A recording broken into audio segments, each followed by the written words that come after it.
Angel Rebo, known as the CEO Confidant. Is an influencer, international TV host, public speaker, CEO consultant, board member, and philanthropist. I was always doing the same thing. So I was always helping my employers to develop their businesses. I think that business leaders now need to be conscious like never before. They need to hear different messages. Angel has empowered more than 1,500 CEOs in 33 different countries and speaks 5 languages.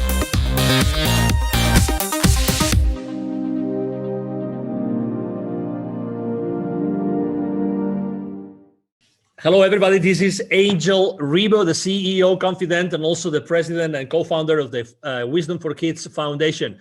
And we are here today with Neville Joffe. Hi, Neville. How are you? Fine. Hi, Angel. Good to see you. Good to see you.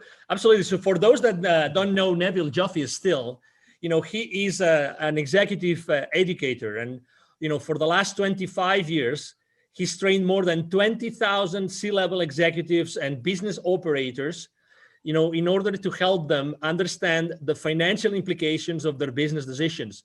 And he's done that with very, very large corporations in the world, like, Campbell Soup, Bombardier, or Hallmark Cards, and so many others. So welcome to the show, Neville. How are you today? Yeah, wonderful. Thank you, Angel. Wonderful. So let's start, because we started this series of talking about the different chapters of your book, the latest of your books, which is the Baker's Dozen Rules of Highly Successful Business Operators that you see here. And I wanted to talk today about the chapter 7, which has a very, very nice title, which is Revenues Are Vanity, Profits Are Sanity, and Cash Flow is Reality. What is behind that subtle title, Neville? Angel, over the years, I've looking at publicly traded financial statements, speaking to business owners, operators, executives, boards of companies. And the first topic that seems to arise, or the measurement of success, if you will, always seems to be, what are your revenues? Have your revenues gone up? Why did your revenues go down? The first topic of conversation is really around, do you have enough cash to survive? Are you making a profit? I'm not suggesting they don't talk about those things, but usually the first thing on the list are revenues. And often a lot of the small operators as well tend to say, well, my revenue's up, everything is great. That couldn't be further from the truth. Because revenues are vanity. What are your revenues? Person says, well, they're up by $3 million. Really? What they should be following the equation with, are you making a profit? And right. If you are making a profit, they should be asking, do you have any cash to stay alive in your business? How about your cash flow? So then, hence, that's why I came up with this chapter, Revenues Are Vanity, Profits Are Sanity. You need to make profits if you want to sustain your profits and cash flow in your business. So obviously everything starts, in sales, right? I mean, the money gets into companies through sales. So you're selling some sort of product or services. But really, as you say, sales is often used, even when large corporations are reporting to, investors, most of the conversations are around sales. Why do you think this is consistently like, the profits and revenues are consistently like a blind spot on those conversations?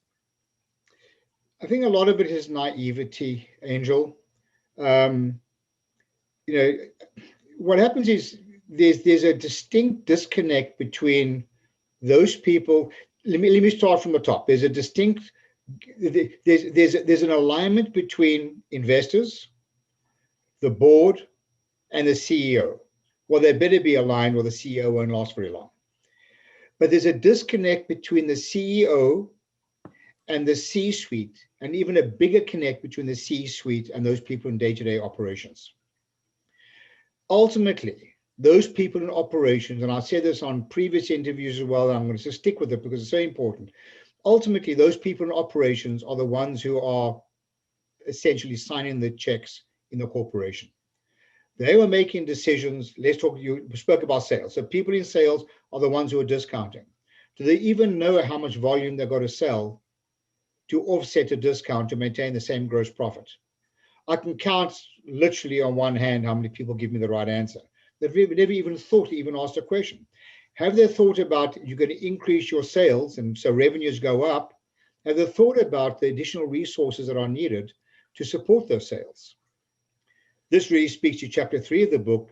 Just do as you say you're going to do. So what's happening is there's this big disconnect between governing the success of a business from a sales point of view by increasing revenue without even a consideration to the resources and the money that is needed to support those increase in sales. So again, a lot of it is naivety, a lot of it is a lack of financial transparency, a lot of it is a lack of communication, a lot of it is a lack of engagement.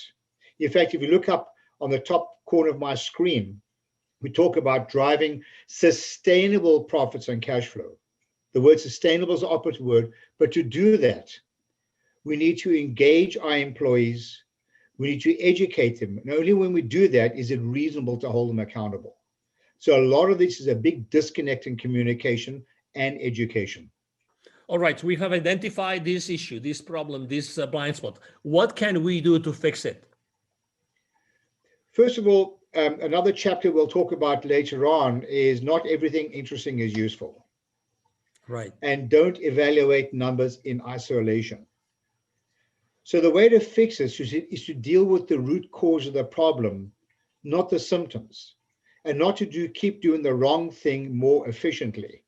We need to do the right thing more effectively. And the right thing is to, number one, have sufficient financial transparency that everybody knows what's going on. Number two, to ensure that people can connect operational behavior to the ultimate reason why we're in business, which is to drive sustainable profits and cash flow. Otherwise, they're operating in a vacuum. They're looking at numbers in isolation. That is the root cause of the problem. So if people get educated, understand the implications, and learn to communicate with each other through engagement, that is the root cause of the problem. I'm not suggesting it's a perfect solution, but one thing's for absolute certain, it will resolve a lot of issues. You know, often when I've worked with these large corporations, Angel, and we're customizing our training programs, our business literacy training programs, I'll often hear that the company has a lot of problems. By the time I'm finished customizing it, they realize you don't have a lot of problems. You have a lot of the same problem. Right. And the same problem is lack of communication and engagement and accountability for the right reason, not accountability for the wrong reason. Accountability doesn't have to be a negative term. It can be a positive term as well. That is a root cause of a lot of these issues. So according to your experience, what happens after you deliver that education, that training? What do you typically see that happens immediately in that company, that organization? Well, there are a lot of things that happen, but in the interest of time, I think the first thing that comes to mind is that there's an adjustment of the KPIs and the metrics that are expected for your people to read. I've seen this happen so often. It comes to budget time, and we'll using salespeople, whatever, we'll get a list like this, 500 line items on a budget. What happens is the average person's eyes glaze over. They just become overwhelmed with information instead of sticking to what is useful, not just interesting. So the first thing that usually happens is, and the first chapter in my book is called Managing Expectations. The first thing that happens is the accounting department become aware of what is actually needed to move the needle. Don't throw a lot of stuff at everybody because it doesn't move the needle in any way. All that happens is people's eyes glaze over. That is an absolute reality. And another issue is that financial literacy, business acumen is usually the elephant in the room because people become intimidated by it because the average level of literacy, according to our testing, and as you alluded to earlier, we've taught a lot of people, is less than 40%. Doing simple math, that means people are 60% illiterate. So can you imagine how many decisions are made in a vacuum without understanding the implications? So the first thing that usually happens is usually there's a stronger alignment between finance and people in operations of the organization. They narrow this gap without boring them with a lot of unnecessary information. If people would like to know more, Neville, what's the best way to connect with you? Oh man, I love a good debate. Just contact me at my email address, Neville, that's Neville, at bizwisdom. That's bizwisdom.com. Neville at bizwisdom.com. I'd love to chat with you and take us to another level. Excellent. Thank you very much for being with us today, Neville. It's been a pleasure. And for everybody, watching us today, thank you for being with us today. I'm sure that you have enjoyed this conversation with Neville Joffe as much as we have, and hope to see you soon in our next show. Have a wonderful day. Goodbye. Thanks, Angel. Thanks, everyone. Bye. Thank you so much for watching our show today. The entire team of the CEO Confidant appreciate your time and attention. If you think that you are a good fit for the CEO Confidant TV, please connect with us on LinkedIn. We hope that you enjoyed today's show as much as we did. See you soon. Angel Rivo, the CEO Confidant. Email address angel@angelrivo.com. Don't forget to follow me on LinkedIn. Thank you.